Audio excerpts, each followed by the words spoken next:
London was a really cool mission. I didn't actually work on this part of the script, but I was put on the mid section of this to do the train crash section. It was a really cool mission that we came together and split it up into separate parts and isolated our work and then put it all together at the end to make a whole mission. So let me just scrub forward here to, so you can see here on the truck, the player here is going to actually move forward on the truck. This is a big feature that I wanted to put on this and challenge myself to allow movement on a vehicle, and it wasn't something that was supported in the game. So it was kind of a hack to get it to work. And how I did it was I created my own animation of X and Y movement with the tag, one of these, and I would play according to how the player was facing and trying to move on the, we had button registry, so the player wanted to go forward, I would play the animation in forward or reverse and then blend them together to make movement on the back of this truck. So really, I was really proud of that work. It allowed the player to be able to pretend like he's getting behind the back of the truck to take cover, and you could, I think you could duck on there. Funny story is a tester reported a bug that couldn't jump on the truck, and I said, I closed it, will not fix. It's just not a part of this thing. I didn't want to take on the challenge.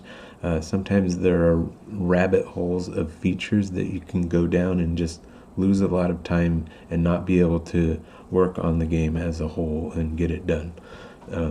It's something that we did oftentimes, and just would cut things that, you know, weren't a good return on investment as far as time goes.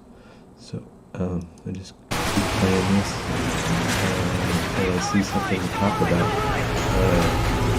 These trains were another vehicle site, and there was a little bit of work to keep them synced up, but they pretty much just followed the same path, and once they were connected, they would stick together.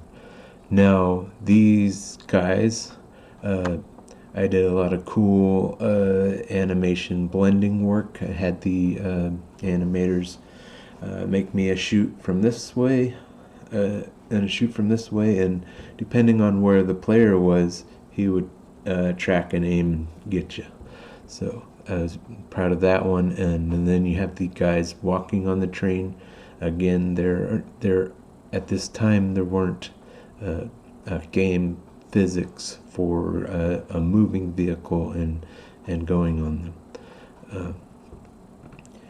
One of the things that came up when I wrote a blog about this on my LinkedIn profile is a developer friend of mine chimed in and said, yeah, this is really cool because of this level and that push and that showing something that happened, we later on we got the engineers, the core game engineers to add support for physics on moving vehicles and things. So like in the next game, Call of Duty Ghosts, and when you're riding on that train car, that's stuff that was birthed from this. And I never really realized that until like he said that on there, that this inspired that, and there are future things in the Call of Duty games that came out of that. So really cool thing. So let's play this. Yeah, that was probably an animation of him falling out of the back. I don't actually remember whether or not I scripted that special or not.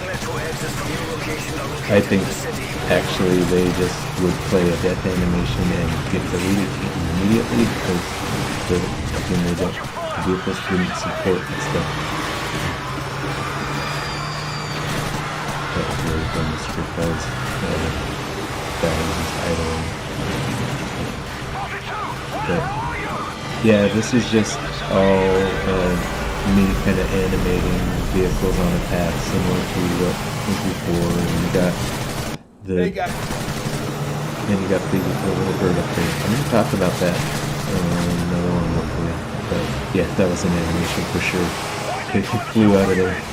But this spoiler alert, there's a train crash. This train crash went through a lot of iteration. So initially we had some cool stuff with the train tumbling, and geometry wise we were trying to decide if we wanted to actually have the space connect up with the third section or if we wanted to just go ahead and teleport the player. And so we kind of went back and forth on that, and I'm sorry to the animator that did this. I don't like to mention names on this. They can chime in and say, yes, I did that. But sorry to that guy for doing that. And we would extend the thing and communicate to him, probably to our mistake through the bug system, that, hey, we added a couple pillars. And so he did this animation that fall short of where we wanted it to go, and so we'd have to go back and say, can you like make that train crash a little more? And so there was sadly it went through too many iterations, but we got it to happen, and it went really well. I think it was a fun thing to watch and be a part of, to ride through this thing.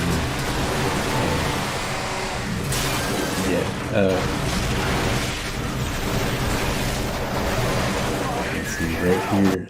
So you see the player kind of grabbing onto the top of that. I would learn about, or not that I didn't know, but I would learn to appreciate the limitation of the script in Call of Duty.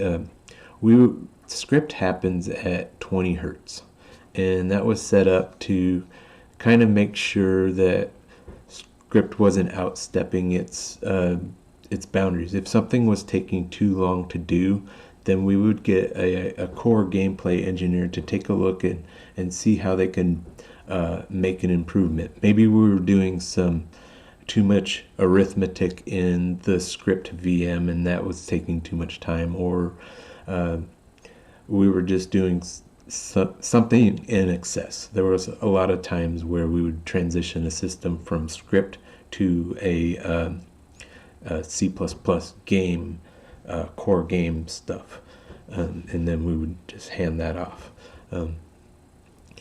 But in that thing, you have to have an understanding that there's a 20 hertz limitation, and animation for that train crash wanted to start the hand animation somewhere in the middle of the crash, and so he would set this, what we call a note track, on the animation, and that's where the new animation of the hand is supposed to play. Now animations play at 30 hertz there. That's how much they go through, and there's all kinds of interpolation to smooth it out to go with the 60 hertz that the game runs, or 240 if you got a fancy GeForce card. But sorry for the tangent. But the 30 hertz didn't always line up with the 20 hertz, so they would put this note track on, and all the script is like trying to answer to the note track, but it's got to answer on the 20 hertz line, and there would be a little offset. And so sometimes we would just not see it. I'm playing a slower animation that's together, but this train crash really brought that to light to me, because it's moving so fast that that fraction of a second of difference meant the hand was like from here to like here trying to get on that thing, and so everything was like offset and not matching right. So finally, after going back and forth with the animator for a little bit, the light bulb went off. Oh, that 20 hertz. So I had the animator